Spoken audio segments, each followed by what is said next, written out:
Naisip mo ba kung bakit ang ilang mga simbahan ay tila may labis na kapangyarihan sa mga miyembro nito? Bakit may mga Kristiyano na naninirahan sa patuloy na pagkakasala, palaging naramdaman na hindi sila sapat para sa Diyos? Ang sagot ay maaaring sa isang bagay na hindi mo naisip, ang pagmamanipulang mga tiyak na mga talata sa Biblia na kinuha mula sa konteksto upang makontrol at samantalahin ang pananampalataya ng milyong mga tao.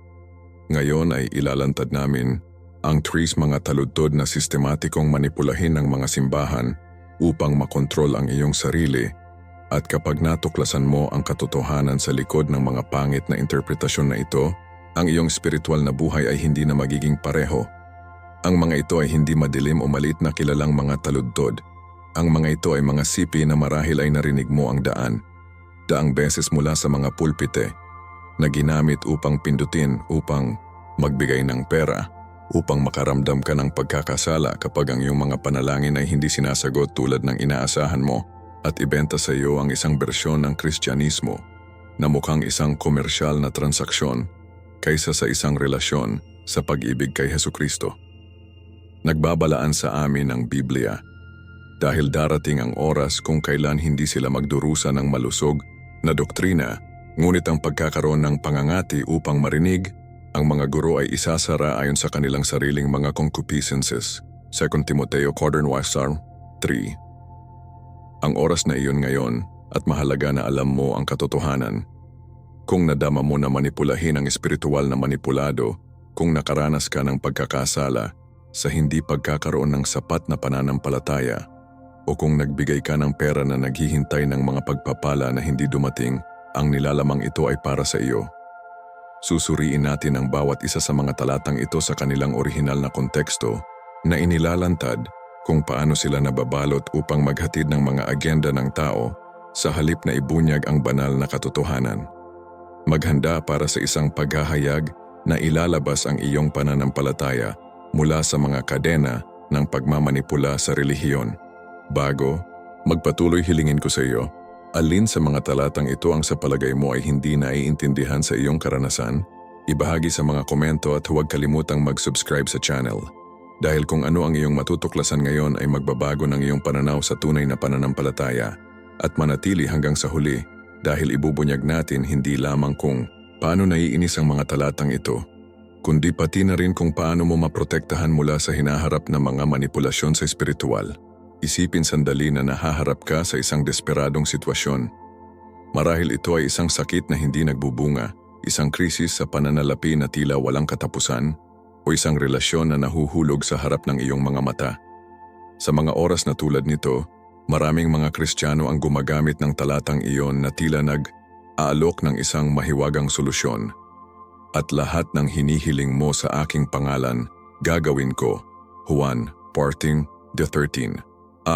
Ilang beses na nating narinig ang mga mangangaral na nagpapahayag ang pangakong ito na parang isang celestial blanco. Idagdag lamang ang sa pangalan ni Jesus sa pagtatapos ng panalangin at handa, obligadong dumalo ang Diyos. Ngunit ito ba talaga kung paano ito gumagana? Maaari ba na si Jesus ay nag-aalok ng isang mahiwagang formula upang makakuha ng anumang nais natin? Ang katotohanan ay ang mababaw na interpretasyong ito ay nagdulot ng higit na sakit kaysa sa pagpapala sa buhay ng maraming tapat. Kapag ang mga panalangin ay hindi sinasagot sa inaasahang paraan, pagkakasala, pag-aalinlangan at maging ang pagtatanong ng pananampalataya mismo ay lumitaw. Maaari bang magkaroon ako ng sapat na pananampalataya? Nagtataka sila. Maaari ba akong hindi mahal ng Diyos? Ang mga katanungang ito ay sumasalamin sa mga puso ng libong mga Kristiyano na tinuruan na makita ang panalangin bilang isang komersyal na transaksyon sa banal. Ngunit si Hesukristo ay may mas malalim na isipan nang ipahayag niya ang mga salitang ito. Inaanyayahan tayo ng Biblia sa isang mas mayaman at higit na pagbabago ng pag-unawa sa pangakong ito. Isa na lalampas sa mababaw at hinawakan ang sariling puso ng Diyos. Upang tunay na maunawaan kung ano ang ibig sabihin ni Jesus, kailangan nating ibabad ang ating sarili sa orihinal na konteksto ng mga salitang ito. Kapag ang ating Panginoon ay nagsalita tungkol sa pagdarasal sa aking pangalan, hindi siya tinutukoy sa isang mahiwagang parirala na dapat nating isulat sa pagtatapos ng aming mga kahilingan. Sa orihinal na Greek, ang ekspresyon na sa aking pangalan ay may mas malalim at mas malakas na kahulugan. Nangangahulugan ito na kumikilos sa ngalan ng isang tao sa ilalim ng kanilang awtoridad at sa kabuuang pagkakaisa sa kanilang mga layunin at pagkatao. Mag-isip ng isang embahador na kumakatawan sa iyong bansa sa mga dayuhang lupain. Kapag nagsasalita siya ng sa pangalan ng kanyang bansa, hindi niya ipinapahayag ang kanyang personal na mga opinyon, ngunit ang pagpapadala ng kalooban at interes ng gobyerno na kinakatawan niya. Sa parehong paraan, ang pagdarasal sa pangalan ni Jesus ay nangangahulugang pag-align ng ating mga utos sa kalooban at katangian ni Kristo. Para bang tinatanong namin, Jesus, kung nasa kalagayan ka ko, ano ang tatanungin mo sa Ama? Ang pananaw na ito ay ganap na nagbabago ng aming diskarte sa panalangin. Hindi na tungkol sa pagsisikap na kumbinsihin ang Diyos na gawin ang ating kalooban, ngunit upang matuklasan at yakapin siya. Ang tunay na pananampalataya ay hindi naghahangad na manipulahin ang banal, ngunit nagsusumiti din ng buong pagmamahal sa walang hanggang layunin ng Diyos. Kapag nauunawaan natin ito, ang ating buhay sa panalangin ay nagiging isang paglalakbay ng lapit at pagbabagong anyo, hindi isang listahan ng mga hinihingi. Ang tamang interpretasyon ng pangakong ito ay nagpapakita sa atin ng isang maganda at pagpapalaya ng katotohanan. Kapag tunay na nananalangin tayo sa pangalan ni Jesus, hinihiling natin ang isang bagay na tatanungin ni Jesus mismo. Isang bagay na nakahanay sa kanyang kalooban at iyon, sa huli, luwalhatiin ng Diyos na Ama. Hindi ito nangangahulugan na ang aming mga panalangin ay nagiging hindi gaanong makapangyarihan, kabaligtaran. Nagiging mas epektibo sila dahil naaayon sila sa puso ng makapangyarihan sa lahat. Isaalang-alang sandali ang mga dalangin ni Jesus na nakarehistro sa Biblia. Sa hardin ng Getsemani, nanalangin siya, "Ang aking Ama, kung maaari, ipasa ang tasa nito sa akin, ngunit hindi ito tulad ng gusto ko, ngunit tulad mo." Mateo 26:39. Narito makikita natin ang perpektong halimbawa ng pagdarasal sa pangalan ni Jesus, upang ipahayag ang ating matapat na hangarin sa Diyos, ngunit palaging sumasailalim sa kanyang perpektong kalooban. Kapag pinagtibay natin ang saloobin na ito, ang ating mga panalangin ay nabago mula sa mga desperadong pagsusumite sa matalik na pag-uusap sa ating Ama sa langit. Nagsisimula kaming tumingin hindi lamang kung ano ang gusto natin, ngunit kung ano ang nais ng Diyos para sa atin. At narito ang himala. Kung ano ang nais ng Diyos para sa atin ay palaging mas mahusay kaysa sa maaari nating isipin. Ang kanyang kalooban ay hindi mahigpit, ngunit nagpapalaya. Hindi ito nililimitahan ngunit malawak. Kapag nagdarasal kami na nakahanay sa iyong puso, nakakaranas kami ng mga sagot na lampas sa aming ligaw na inaasahan. Ang malalim na pag-unawa sa panalangin sa pangalan ni Jesus ay humahantong sa atin sa isang radikal na pagbabagong anyo sa ating kaugnayan sa Diyos. Hindi na namin siya lapitan bilang desperadong mga pulubi, ngunit bilang mahal na mga anak na nagtitiwala sa karunungan at pagmamahal ng kanyang Ama. Isipin ang pagkakaiba. Sa halip na pambobomba, ang kalangitan na may walang katapusang listahan ng mga kahilingan, sinimulan nating tanungin ang Diyos kung ano ang nais niyang gawin at sa pamamagitan ng ating buhay. Ito ang kakanyahan ng isang buhay na may sapat na pananampalataya. Nang ipangako ni Jesus na lahat ng hinihiling mo sa aking pangalan ay nagtatatag ng isang magandang kondisyon na ang aming mga order ay nasa perpektong pagkakaisa sa kanilang pagkatao at layunin. Nangangahulugan ito na kapag nagdarasal tayo para sa kalusugan, hindi lamang tayo humihiling ng pisikal na kaluwagan, ngunit hinahanap natin ang kaluwalhatian ng Diyos sa sitwasyon. Kapag nagdarasal tayo para sa probisyon sa pananalapi, hindi lamang namin nais ang material na ginhawa, ngunit nais nating maging mas mahusay na mga administrador ng mga banal na pagpapala. Kapag ipinagdarasal natin ang ating mga relasyon, hindi lamang natin nais ang personal na pagkakaisa, ngunit hinahangad nating ipakita ang pag-ibig ni Kristo sa ating mga pakikipag-ugnay.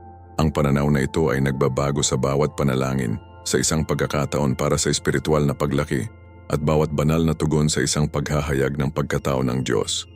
Ngunit narito ang mas maganda. Kapag sinimulan nating manalangin ng tunay sa pangalan ni Jesus, natuklasan natin na ang ating mga kagustuhan ay nagsisimulang magbago. Ang tila, kagyat at mahalaga bago ay maaaring mawala ang kaugnayan nito. Habang ang mga bagay na dati nating napansin ay ginawang prioridad ng puso. Hindi ito isang pagkawala, ngunit napakalawak na pakinabang. Para bang pinino ng Diyos ang ating mga hinahangad, paglilinis ng ating mga pagganyak at pagpapalawak ng ating pangitain upang ihanay ito sa iyo. Sinasabi sa amin ng Biblia sa awit 37, Qatar, ihatid ang iyong sarili sa Jehova at bibigyan kaniya ng mga kahilingan ng iyong puso. Tandaan na hindi sinasabi na magbabago ang Diyos upang masiyahan ang ating mga kapritsyo. Ngunit kapag natutuwa tayo dito, ang ating mga puso ay nabago upang hilingin ang nais niya. Ito ang tunay na mahika ng panalangin, hindi magbabago sa Diyos, ngunit payagan ng Diyos na baguhin tayo. Kapag nangyari ito, nakakaranas tayo ng isang bagay na lampas sa pagsagot sa aming mga sagot. Naranasan natin ang aming mga nabagong puso. At ang isang nabagong puso ay ang pinakadakilang himala na maaaring maranasan ng sinumang tao. Kaya sa susunod na lumapit ka sa Diyos sa panalangin, tandaan na hindi mo sinusubukan na kumbinsihin siya ng isang bagay, ngunit pinapayagan siyang kumbinsihin ka sa kanyang pag-ibig, ang kanyang karunungan, at ang kanyang perpektong plano para sa iyong buhay. Sa mga bulwagan ng maraming mga modernong simbahan, mayroong isang taludtod na madalas na sumasalamin mula sa mga pulpito, lalo na kung papalapit na ang handog na sandali. Dalhin ang lahat ng mga ikapu sa alfuli. Malakay 3:10. Ang talatang ito ay naging pangunahing haligi ng hindi mabilang na mga sermon sa mga ikapo na madalas na ginagamit upang magpataw ng isang legal na obligasyon sa mga Kristiyano ng bagong tipan. Napansin mo ba kung paano naroroon ang ilang mga mangangaral? Kasama si Curse Ameazas para sa mga hindi nagtit at nangangako ng material na kasaganaan para sa mga gumagawa nito ng matapat. Kung hindi tinmas, nagnanakaw ka sa Diyos. Ipinahayag nila ng may autoridad. Ngunit kung tinmas, bubuksan ng Diyos ang mga bintana ng kalangitan at magbalangkas hanggang sa pagpasok nito. Tunog na nakakumbinsi, di ba? Lalo na kapag dumadaan ka sa mga paghihirap sa pananalapi at desperadong humingi ng banal na solusyon. Ngunit narito ang isang mahalagang katanungan na lumitaw na dapat gawin ng bawat Kristiyano. Ito ba ay binibigyang kahulugan ng talatang ito? Ito ba ay talagang nagbabanta sa kanyang mga anak na may sumpa kung hindi sila nakakatugon sa isang tiyak na porsyento ng kanilang kita?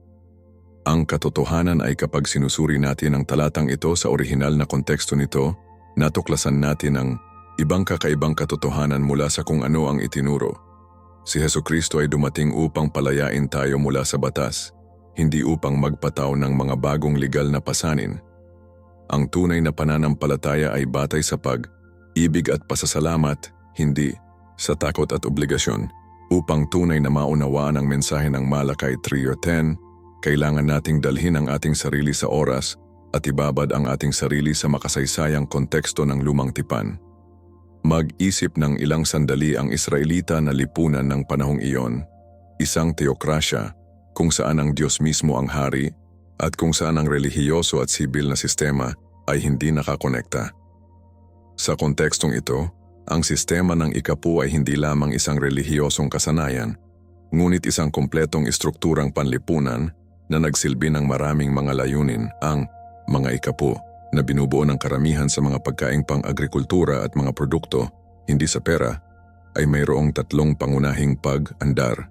Suportahan ang mga pari ng Levite na walang pamana sa lupa ay nagbibigay para sa mga relihiyosong kapistahan ng mga tao. At alagaan ang mga mahihirap, byuda at ulila.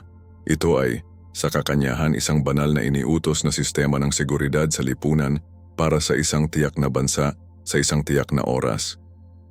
Ang mga Levita ay ganap na nakasalalay sa mga ikapu para sa kanilang kaligtasan dahil ang kanilang tribo ay nahihiwalay ng eksklusibo para sa paglilingkod sa templo.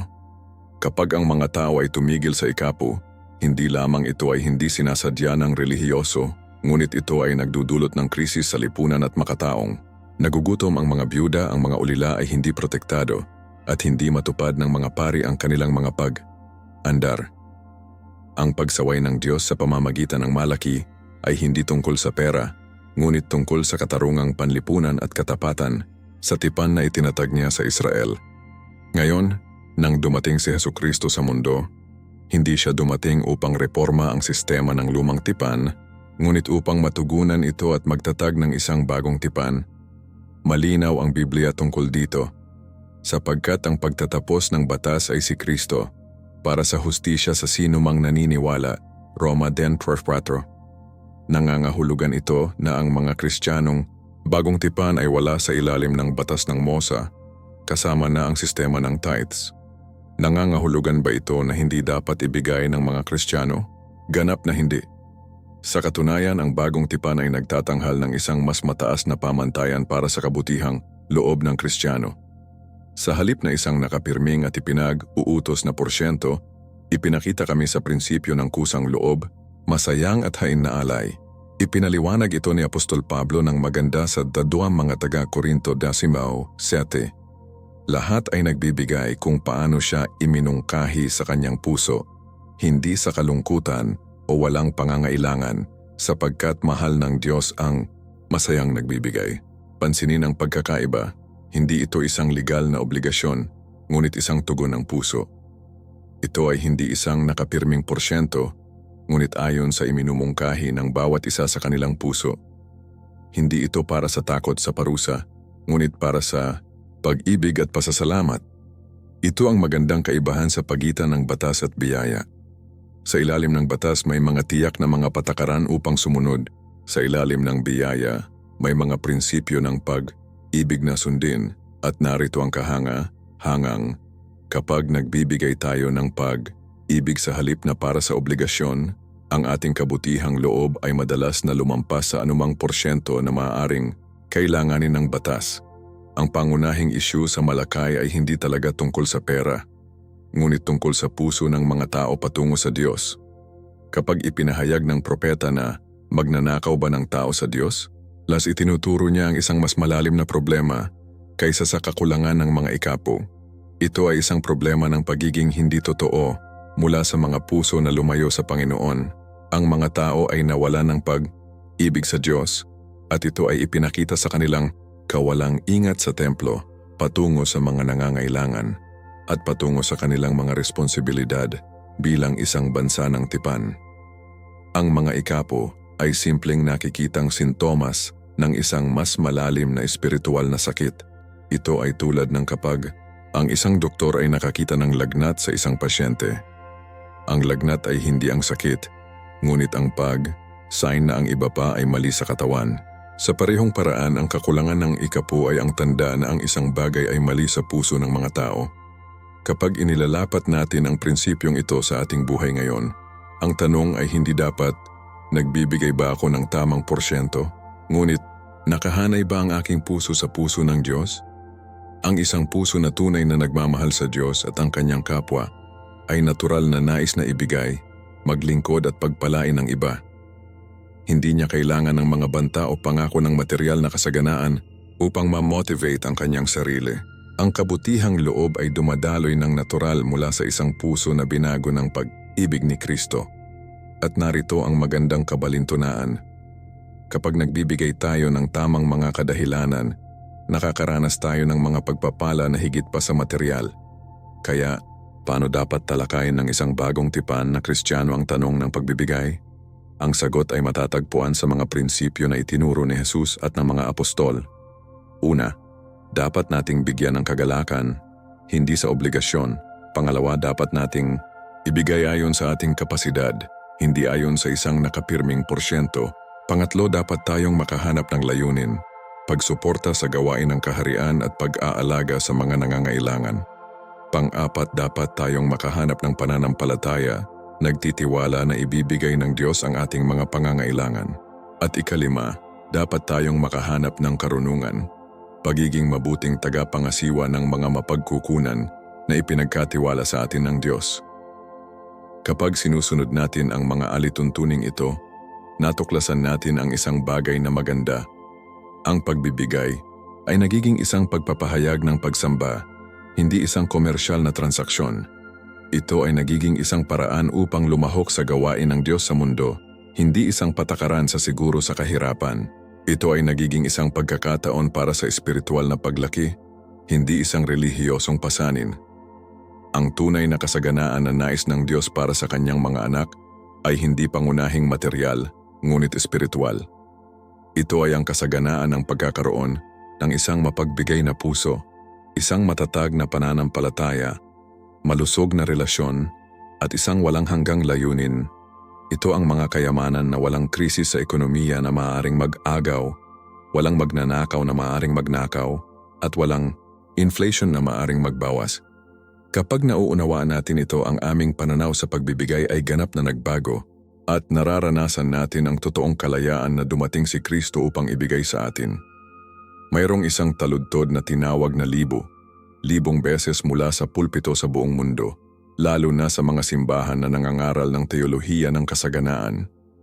Amado, nais kong ikaw ay umunlad sa lahat ng bagay at mayroon kang kalusugan, pati na rin ang iyong kaluluwa ay umunlad. 3 Juan 2:2. Narinig mo ba ang talatang ito na ginagamit bilang pangunahing batayan sa Biblia para sa pagtuturo na ito ay isang banal na karapatan ng Kristiyano na maging malusog at material na maunlad? Ang mga mangangaral na may mamahaling costume at maliwanag ng ngiti ay nagpapahayag sa kanya mula sa mga gintong platform. Tinitiyak ang kanyang mga tagapakinig na nais ng Diyos na ang lahat ng kanyang mga anak ay magmaneho ng mga mamahaling kotse, nakatira sa mga mansyon at hindi kailanman nakakaranas ng sakit o pinansyal na paghihirap. Ito ang kalooban ng Diyos na ikaw ay mayaman. Bulalas nila ng may pananalig. Ang kahirapan ay isang sumpa at ang sakit ay mula sa dyablo. Ito ay kaakit-akit, lalo na kapag nakikipaglaban ka upang makarating sa katapusan ng buwan o kapag nahaharap ka sa mga problema sa kalusugan. Ngunit narito ang isang katanungan na lumitaw na dapat abalahin ng bawat taimtim na Kristiyano. Ito ba ay ang Apostol Juan ay talagang nagtatatag ng isang universal na doktrina tungkol sa material na kasaganaan? Ito ba ay ang talatang ito ay tunay na isang banal na pangako ng kayamanan at kalusugan para sa lahat ng mananampalataya? Ang sagot ay maaaring sorpresa sa iyo at kapag natuklasan mo ito, palayain ka nito mula sa isang kaisipan na nagdulot ng mas maraming pinsala kaysa sa pagpapala sa buhay ng milyong mga Kristiyano sa buong mundo. Ang katotohanan ay dumating si Hesukristo upang bigyan tayo ng isang bagay na mas mahalaga kaysa sa material na kayamanan. Siya ay dumating upang bigyan tayo ng walang hanggang buhay at walang hanggang layunin. Upang maunawaan talaga kung ano ang sinasabi ni Juan sa talatang ito, kailangan nating ibabad ang ating sarili sa konteksto ng kultura at linguistika sa oras. Mag-isip ng ilang sandali na ikaw ay nasa unang siglo. Sa isang kultura kung saan sinundan ng mga personal na titik ang ilang mga itinatag na mga kombensyon sa lipunan. Kapag may sumulat ng isang liham sa isang kaibigan o kakilala, kaugalian na magsimula sa isang pagbati na nagpahayag ng mabuting hangarin para sa kalusugan at mahusay na pag-uusap ng tatanggap. Ito ay katulad ng kung paano namin sinimulan ang aming mga email ngayon sa inaasahan kong nahanap mo ang iyong sarili ng maayos o inaasahan kong nagkakaroon ka ng magandang araw. Sa orihinal na Greek, ang pariralang ginamit ni Juan ay isang pamantayang formula ng kagandahang loob sa personal na mga sulat sa oras na iyon. Ito ay hindi isang malalim na teolohikal na pahayag, ngunit isang palakaibigan at mapagmahal na pagpapahayag ng mabuting hangarin. Ito ay tulad ng kapag nakilala namin ang isang kaibigan sa kalye at sinasabi namin na mayroon kang magandang araw.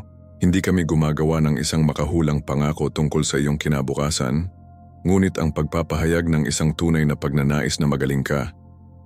Si Juan ay nagsusulat ng isang personal na liham sa kanyang mahal na kaibigan na si Gayo, isang tao na tila naghahatid ng matapat sa lokal na simbahan. Ang parirala ay simpleng isang mapagmahal na paraan ng pagsisimula ng sulat, isang pagpapahayag ng pagmamahal sa pastoral at personal na pag-aalala.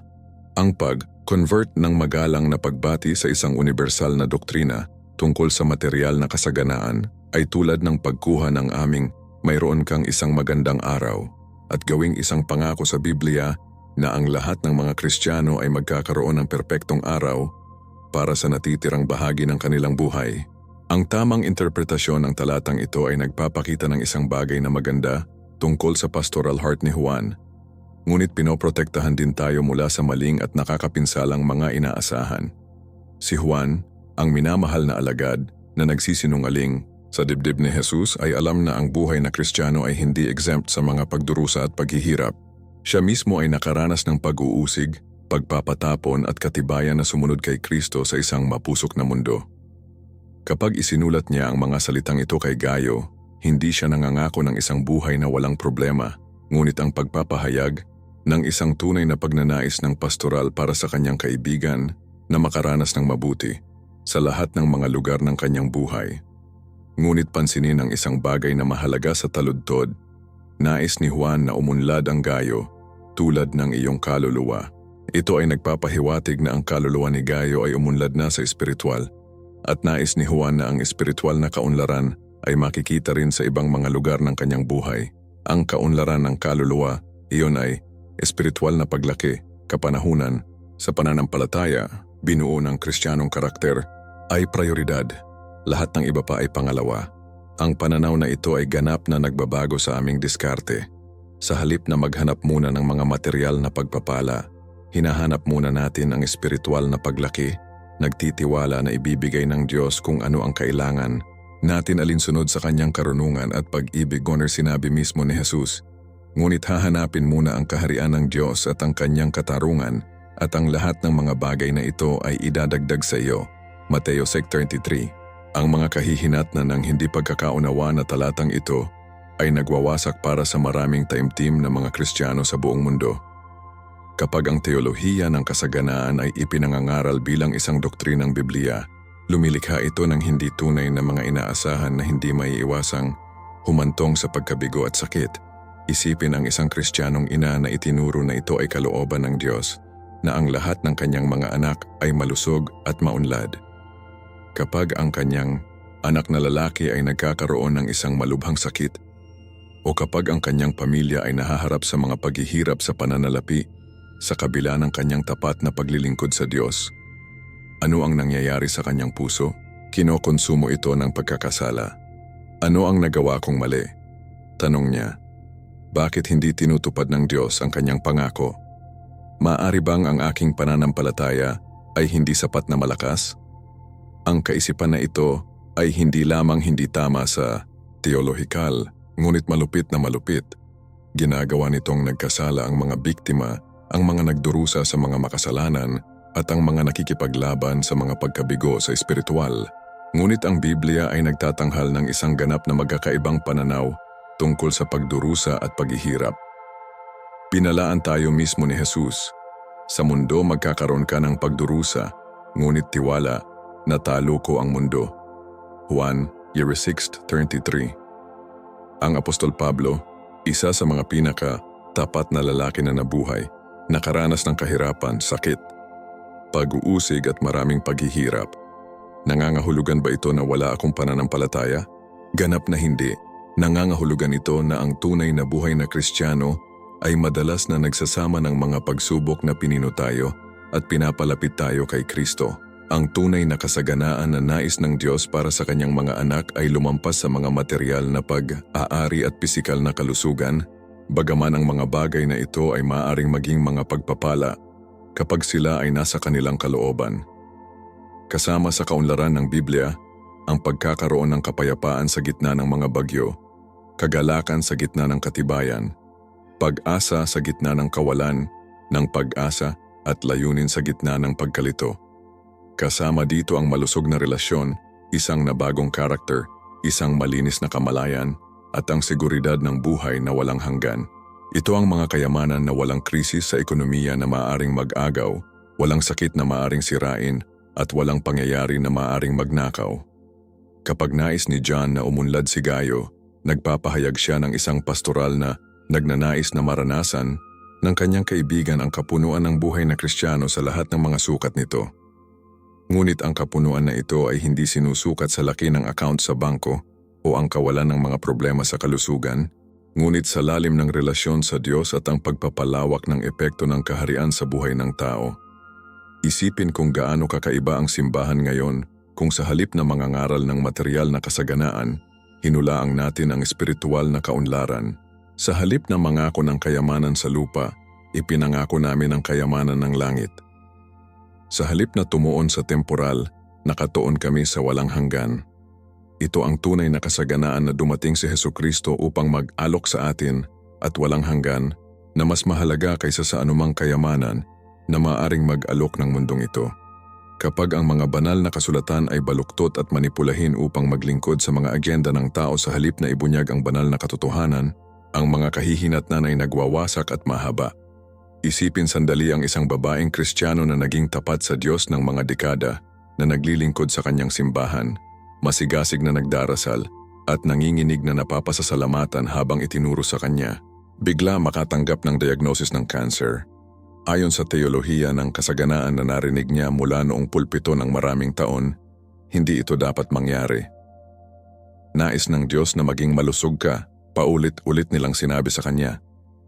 Ang sakit ay mula sa dyablo at kung mayroon kang sapat na pananampalataya gagaling ka. Ngayon habang nakikipaglaban sa sakit, hindi lamang dapat harapin ang pisikal na sakit at likas na takot na kasama ng gayong pagsusuri, ngunit dapat ding magdala ng karagdagang at malupit na timbang, espiritual na pagkakasala. Ano ang nagawa kung mali? Nagtanong siya sa mga gabi ng hindi pagkakatulog. Bakit hindi ako pinapagaling ng Diyos?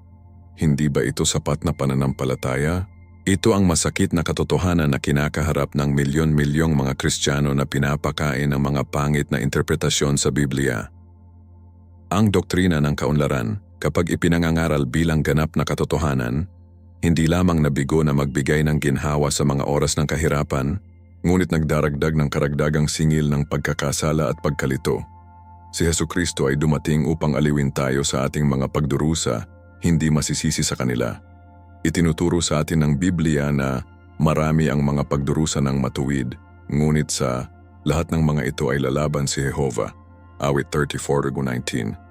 Na kinikilala na ang mga paghihirap ay bahagi ng karanasan ng tao kahit na sa tapat, ang materialistikong pamamaraan na nagreresulta mula sa masamang interpretasyong ito ay mapanganib na ilihis ang pokus ng totoong ebanghelyo. Kapag ang mga simbahan ay nagiging sentro ng pagtuturo kung paano makakuha ng mga material na pagpapala sa halip na kung paano palaguin ang espiritual, isang bagay na pangunahing nawala sa proseso. Ang nagbabago na mensahe ni Hesukristo na dumating upang mailigtas tayo mula sa kasalanan, makipagkasundo sa Diyos, at bigyan tayo ng buhay na walang hanggan, ay naiklip ng mga pangako ng kayamanan sa lupa at pisikal na kaginhawaan. Ang mga bagong nagko-convert ay may pananampalataya na hindi naghahanap ng Diyos para sa kung sino siya, ngunit para sa kung ano ang makukuha nila sa Kanya. Lumilikha ito ng isang mentalidad ng consumer sa halip na isang alagad na pag-iisip sa halip na tanungin ang paano ko mapaglingkuran ang Diyos. Ang tanong ay nagiging, ano ang magagawa ng Diyos para sa akin?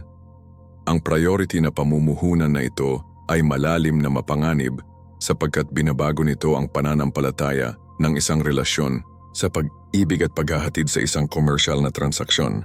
Ang Diyos ay nagiging isang paraan upang matapos sa halip na maging wakas mismo. Ang pagsamba ay nagiging isang pamumuhunan na naghihintay para sa mga pagbabalik sa halip na isang pagpapahayag ng pag-ibig at pasasalamat. Kapag ang mga tao ay yumakap sa pananampalataya sa mga pangit na pagganyak na ito, ang kanilang espiritual na pundasyon ay likas na hindi matatag. Kapag ipinangako ang mga material na pagpapala ay hindi materialize, o kapag nahaharap sila sa hindi maiiwasang mga paghihirap sa buhay, ang kanilang pananampalataya ay kumakalat sapagkat ito ay itinayo sa maling mga inaasahan sa halip na solidong bato ng katotohanan sa Biblia. Ngunit marahil ang hindi mapaniniwalaan na bunga ng mga maling interpretasyong ito ay kung paano sila naging pagmamanipula at kontrolin ang mga tool sa mga kamay ng mga walang prinsipyong pinuno. Kapag ang isang pastor ay maaaring kumbinsihin ang kanyang kongregasyon na ang pagbibigay ng pera sa simbahan ay automatikong nasa mga pagpapala sa pananalapi, lumikha siya ng isang napakalaking epektibong sistema ng kapangyarihan. Maghasik ng isang binhi ng pananampalataya, ipahayag mula sa pulpito at ibabalik ka ng Diyos ng 100 beses ng higit pa. Hindi ito pangangaral sa Biblia. Ito ay psikolohikal na pagmamanipula na nakilala bilang espiritualidad. Ang tapat, lalo na sa mga dumadaan sa mga paghihirap sa ekonomiya, ay nakakaramdam ng pagpilit na magbigay ng higit sa kanilang makakaya na desperadong naghihintay sa Diyos na parangalan ang mga pangako na kanilang narinig. Kapag ipinangako ang mga himala sa pananalapi ay hindi dumating, ang doktrina ay hindi pinag-uusapan, ngunit ang biktima ay sinisisi sa hindi pagkakaroon ng sapat na pananampalataya. Ang siklo ng pagmamanipula na ito ay maaaring magpatuloy ng walang hanggan. Nagpayaman ng mga pinuno habang pinipilit ang parehong pinansyal at espiritual. Malinaw na binabalaan tayo ng Biblia laban sa gayong mga kasanayan. Sapagkat magkakaroon ng mga mahilig sa mga lalaki sa kanilang sarili, kasakiman, na magkakaroon ng hitsura ng awa, ngunit tatanggihan ang kanyang pagiging epektibo, maiiwasan nila ang mga ito. Beka Timoteo 3:2. Si Hesukristo mismo ay nagpakita ng banal na pagkagalit nang makita niya ang templo na convert sa isang yungib ng mga magnanakaw, ng mga nagsasamantala sa pananampalataya ng mga tao para sa personal na pakinabang. Gaano pa ito magagalit upang makita ang kanilang ebanghelyo na baluktot upang pagyamanin ang mga mangangaral habang ang desperadong pag-asa ng mahihirap at nangangailangan ay sinasamantala. Ang trahedya ng mga kahihinatnan na ito ay umaabot sa mga apektadong individual upang maapektuhan ang kredensyal ng Kristyanismo sa pangkalahatan. Kapag pinagmamasdan ng mundo ang mga simbahan na nangangako ng material na kaunlaran ngunit na ang mga miyembro ay nakatira sa kahirapan, kapag nakikita nila ang mga mangangaral na naninirahan sa luho habang ang kanilang mga tagasunod ay lumalaban sa pananalapi, kapag nasasaksihan nila ang pagkabigo at sakit ng mga naang mga maling pag-asa ay nawasak ng katotohanan, anong konklusyon ang nakukuha nila tungkol sa pananampalatayang Kristiyano? Ang totoong ebanghelyo ay namantsahan ng mga pagbaluktot na ito. Ang pangalan ni Hesukristo ay nilapastangan ng mga gumagamit nito upang pagyamanin ang kanilang sarili. Ang simbahan ay nawala ng kredensyal sa moral at ang espiritual na autoridad nito sa isang lipunan na talagang kailangang marinig ang tunay na mensahe ng kaligtasan. Bilang karagdagan, sa loob ng mga pamayanang Kristiyano mismo, ang mga maling turo na ito ay lumikha ng mga dibisyon at hierarchies batay sa material na kasaganaan. Ang mga matagumpay sa pananalapi ay nakikita bilang mas pinagpala o pinapaboran ng Diyos, habang ang mga nakikipaglaban sa ekonomiya ay subtly marginalized o nakikita bilang kulang sa espiritual. Ito ay direktang sumasalungat sa pagtuturo sa Biblia na ang Diyos ay hindi gumagawa ng kahulugan ng mga tao at na ang kanyang pag-ibig ay hindi batay sa ating mga kalagayan sa material. Ipinapaalala sa atin ni Santiago, hindi ba pinili ng Diyos ang mahihirap sa mundong ito na mayaman sa pananampalataya at tagapagmana ng kaharian na nangako sa mga nagmamahal sa Kanya? Santiago 2:3. Ang tunay na kayamanan sa kaharian ng Diyos ay hindi sinusukat ng mga pag-aari sa lupa, ngunit sa lalim ng pananampalataya at Kristiyanong katangian. Ang landas sa kalusugan ng mga espiritual na sugat na ito ay nagsisimula sa pagbabalik sa malusog at kontekstual na interpretasyon sa Biblia. Kailangan natin ang mga mangangaral at guro na may halaga ng pagtuturo ng kumpletong katotohanan ng mga banal na kasulatan, kahit na ang katotohanan na iyon ay hindi komportable o sikat. Kailangan namin ng mga simbahan na unahin ang espiritual na paglaki sa paglago ng pananalapi na sumusukat sa tagumpay para sa nabago na buhay sa halip na napakalaki na mga account sa bangko. Kailangan natin ng isang nabagong pag-unawa sa kung ano ang ibig sabihin na sundin si Hesukristo, hindi bilang isang landas sa kaginhawaan sa lupa, ngunit bilang isang tawag sa serbisyo ng sakripisyo, sa walang pag-ibig na pag-ibig at sa walang hanggang pag-asa. Kapag nauunawaan ng mga tao na ang tunay na pananampalataya ng Kristiyano ay maaaring magsama ng pagdurusa, pagkawala at paghihirap, ngunit nag-aalok din ng isang bagay na walang hanggan na mas mahalaga, ang pagkakaroon ng Diyos sa gitna ng katibayan, ang pag-asa ng buhay na walang hanggan, at ang layunin ng paglahok sa kanilang pagtubos sa mundo. Kung gayon, maaari nilang mabuo ang kanilang pananampalataya sa isang matatag na pundasyon na pigilan ang mga bagyo ng buhay. Ang tunay na kaunlaran ng Kristiyano ay hindi ang kawalan ng mga problema, ngunit ang pagkakaroon ng Diyos sa kanilang gitna. Hindi ito nagkakaroon ng lahat ng nais natin, ngunit ang paghahanap ng kasiyahan sa ibinibigay ng Diyos.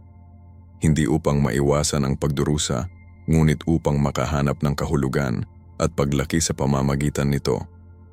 Ito ang matatag na pag-asa na ang tunay na alok ng Ebanghelyo at walang hanggan na mas mahalaga kaysa sa anumang pangako ng material na kayamanan na maaaring mag-alok ng mga pangit na interpretasyon.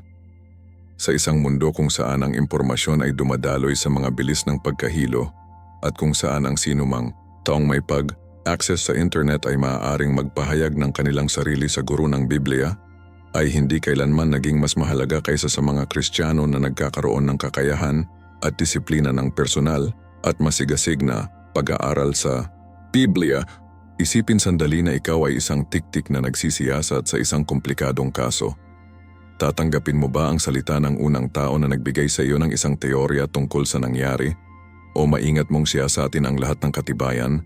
Susuriin mo ba ang mga patotoo mula sa maraming mga anggulo at maaabot ang iyong sariling mga konklusyon batay sa mga napatunayan na katotohanan?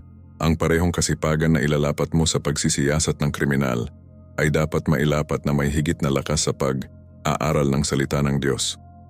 Pagkatapos ng lahat, kung ano ang nakataya ay hindi lamang upang malutas ang isang temporal na misteryo, ngunit upang maunawaan ang mga katotohanan na may walang hanggang implikasyon para sa iyong kaluluwa at para sa mga kaluluwa ng mga nakakaimpluwensya.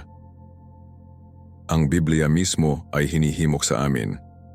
Subukang ipakita ang iyong sarili sa naaprubahan ng Diyos bilang isang manggagawa na walang kung ano ang mahihiya na gumagamit ng salita ng katotohanan. 1 Timoteo 2:15, tandaan na nagsasabing, naghahanap ng masigasig, hindi sinasadya, hindi pasibo, ngunit may sinasadya at maingat na pagsisikap. Ang pag-aaral sa Biblia ay hindi isang luho para sa mga iskolar o pastol. Ito ay isang pangunahing responsibilidad ng bawat Kristiyano na nais na lumago sa kanyang pananampalataya at maiwasan na malinlang sa pamamagitan ng maling mga interpretasyon. Pinuri mismo ni Hesukristo ang beranos sapagkat natanggap nila ang sahig na may anumang kahilingan. Sinusuri ang mga banal na kasulatan araw-araw upang makita kung ang mga bagay na ito ay katulad nito. Gawa 7:11. Kahit na si Apostol Pablo, isa sa mga pinakadakilang guro sa kasaysayan ng Kristiyano, ay nangaral sa kanila. Hindi nila bulag na tinanggap ang kanilang mga salita, ngunit napatunayan ang mga ito laban sa mga banal na kasulatan. Ang individual na responsibilidad sa pag-aaral sa Biblia ay hindi maaaring maipagkaloob sa iba, anuman ang iginagalang o charismatic sila. Ang bawat Kristiyano ay may personal na responsibilidad na malaman ang salita ng Diyos para sa kanyang sarili, hindi lamang sa pamamagitan ng mga filter ng mga mangangaral, guro, o tradisyon ng denominasyon. Hindi, ito nangangahulugan na dapat nating tanggihan ang lahat ng pagtuturo o pagtuturo. Malinaw na itinatag ng Biblia ang halaga ng mga guro at pastor sa katawan ni Kristo. Ngunit nangangahulugan ito na dapat tayong maging katulad ng mga maharlika ng beranos na tumatanggap ng pagtuturo na may bukas na pag-iisip, ngunit masigasig na mapatunayan ito laban sa mga banal na kasulatan. Pag-isipan ito. Kung inireseta ng iyong doktor ang isang gamot, hindi mo ba siya sa atin ang mga side effects nito, pakikipag-ugnay nito, at pagiging epektibo nito bago gawin ito? Gaano karami ang mahalaga upang siya sa atin ang mga espiritual na recipe na natanggap namin mula sa mga pulpito? Ang iyong walang hanggang kaluluwa ay walang hanggan mas mahalaga kaysa sa iyong temporal na katawan. Kapag nabuo mo ang ugali ng personal na pag-aaral sa Biblia, isang bagay na magandang nangyayari. Nagsisimula kang bumuo ng espiritual na pag-unawa. Maaari mong makilala sa pagitan ng solidong pagtuturo at haka ng tao. Maaari mong matukoy kung kailan ginagamit ang isang taludtod sa labas ng konteksto o kapag ang isang doktrina ay walang solidong pundasyon sa Biblia. Ikaw ang tinatawag na Biblia na isang maduro Christian na sa pamamagitan ng paggamit ay mayroon silang mga pandama na isinagawa sa pag-unawa ng mabuti at masama. Hebreo 14. Ang espiritual na kapanahunan na ito ay hindi lamang pinoprotektahan sa iyo mula sa pagkakamali, ngunit nagbibigay daan sa iyo upang matulungan ang iba na maaaring linlangin ng mga maling turo. Ang proseso ng pagbabagong anyo ng isang consumer na pag-iisip ng pangangaral sa isang aktibong alagad na kaisipan ay pangunahing para sa tunay na espiritual na paglaki. Ang isang espiritual na mamimili ay pasibo, natatanggap lamang kung ano ang ibinibigay ng walang kritikal na pagtatanong, maghanap ng libangan, emosyonal na inspirasyon at mga mensahe na nagpapatunay sa nais mong paniwalaan. Ang isang aktibong alagad, sa kabaligtaran, ay participatory, magtanong at handang hinamon at mabago ng katotohanan kahit na ang katotohanan na iyon ay hindi komportable. Ang isang consumer ay nagtanong, "Nagustuhan ko ang sermon na iyon? Pinasaya mo ba ako?" Ang isang alagad ay nagtanong, "Ang biblically tumpak na sermon na iyon? Ano ang itinuro mo sa akin tungkol sa pagkatao ng Diyos? Paano ko mababago ang aking buhay bilang tugon sa katotohanan ito?" Ang pagbabagong ito ng kaisipan ay hindi nangyayari sa magdamag, ngunit nagsisimula sa isang malay-tao na desisyon na kumuha ng personal na responsibilidad para sa iyong espiritual na paglaki. Magsimula kapag nagpasya ka na hindi mo tatanggapin ang lahat ng iyong naririnig, ngunit pupunta ka suriin ang mga banal na kasulatan tulad ng Beranos. Magsimula kapag namuhunan ka sa mga tools sa pag-aaral sa Biblia, mga konkordansya, mga puna ng mga iginagalang na eskolar, mga diksyonaryo ng Biblia, at mas mahalaga, kapag namuhunan ka ng regular na oras sa personal na pag-aaral ng salita. Sinabi ni Jesus, "Kung mananatili ka sa aking salita, ikaw ay tunay na aking mga alagad, at malalaman mo ang katotohanan, at ang katotohanan ay magpapalaya sa iyo." Juan 8:31-32. Ang kalayaan ay dumarating sa pamamagitan ng kaalaman sa katotohanan, at ang kaalaman sa katotohanan ay nagmumula sa masigasig na pag-aaral ng kanyang salita. Ang paghahanap para sa katotohanan sa Biblia ay nangangailangan ng pagpapakumbaba, pasensya, at isang pagpayag na maiwasto kapag ang ating mga naunang ideya ay hindi nakahanay sa kung ano talaga ang itinuturo ng mga banal na kasulatan. Maraming mga beses, ang aming pamilya, denominasyon o mga tradisyon ng kultura ay maaaring maimpluwensyahan kung paano natin binibigyang kahulugan ng Biblia, at maaaring masakit na matuklasan na ang ilang mga bagay na pinaniniwalaan natin sa loob ng maraming taon ay walang matatag na pundasyon sa Biblia. Ngunit narito ang magandang katotohanan. Ang katotohanan sa Biblia, kahit na kung minsan ay hindi komportable, ay palaging nagpapalaya. Kapag natuklasan mo na hindi mo kailangang mabuhay sa ilalim ng presyo ng teolohiya ng kaunlaran, na hindi mo kailangang makaramdam ng pagkakasala, kung ang iyong mga panalangin ay hindi sinasagot ng eksakto, tulad ng inaasahan mo, na hindi mo kailangang magbigay ng isang tiyak na porsyento ng iyong kita upang maiwasan ang mga banal na sumpa, nakakaranas ka ng hindi ka paniwala na kalayaan. Napagtanto mo na mahal ka ng Diyos ng walang pasubali, hindi batay sa iyong pagganap o ang iyong material na kasaganaan. Napagtanto mo na ang buhay na Kristiyano ay isang relasyon sa pag-ibig, hindi isang serye ng mga formula na dapat mong sundin upang makakuha ng mga pagpapala. Napagtanto mo na mapagkakatiwalaan mo ang Diyos sa gitna ng mga paghihirap, alam na ang kanyang pag-ibig sa iyo ay hindi bumababa kapag nahaharap ka sa katibayan. Ito ang kalayaan na dumating si Hesukristo upang ibigay sa atin, at maaari lamang ganap na maranasan kapag alam natin ang katotohanan ng kanyang salita. Ang masigasig na pag-aaral sa Biblia ay hindi isang karagdagang pasanin sa iyong buhay na Kristiyano. Ito ay ang paraan sa isang mas malalim, mas matatag, at mas masayang pananampalataya.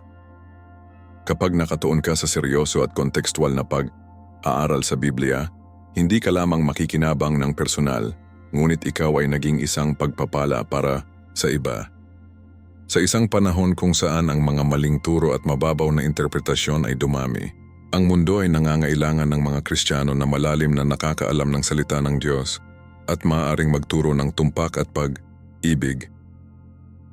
Hindi mo kailangang maging isang pastor o isang profesional na scholar na gagamitin ng Diyos sa ministeryong ito.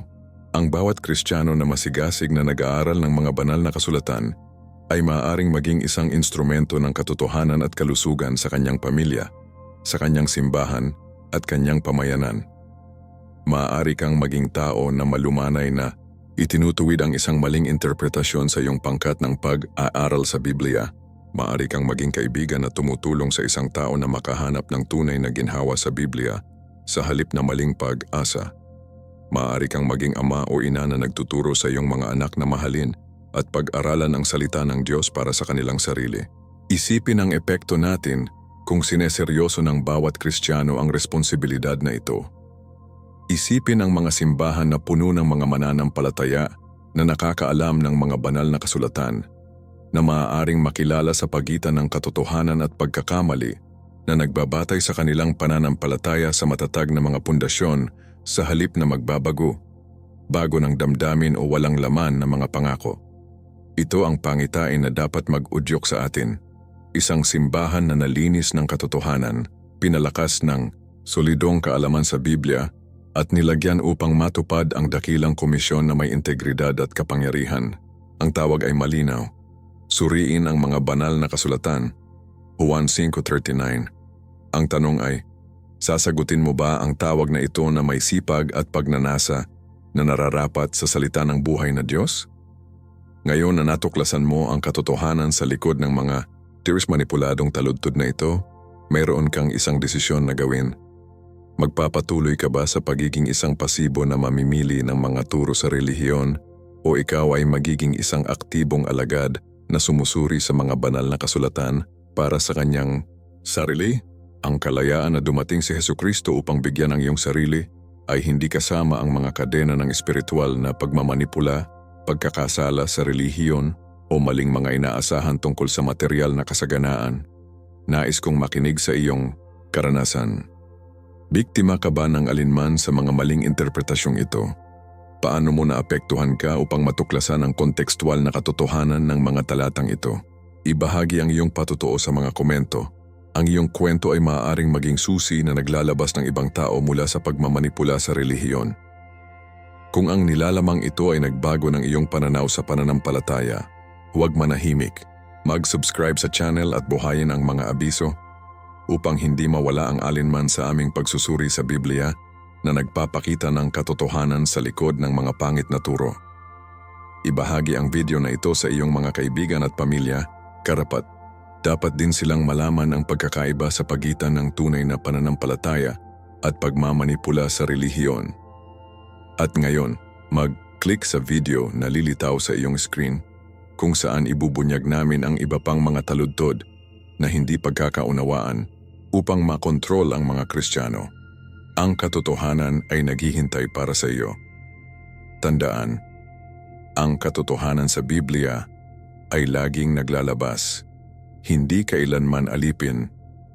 Hanggang sa susunod, ako ay isang balangkas at pagpalain ng Diyos ang iyong paghahanap para sa katotohanan.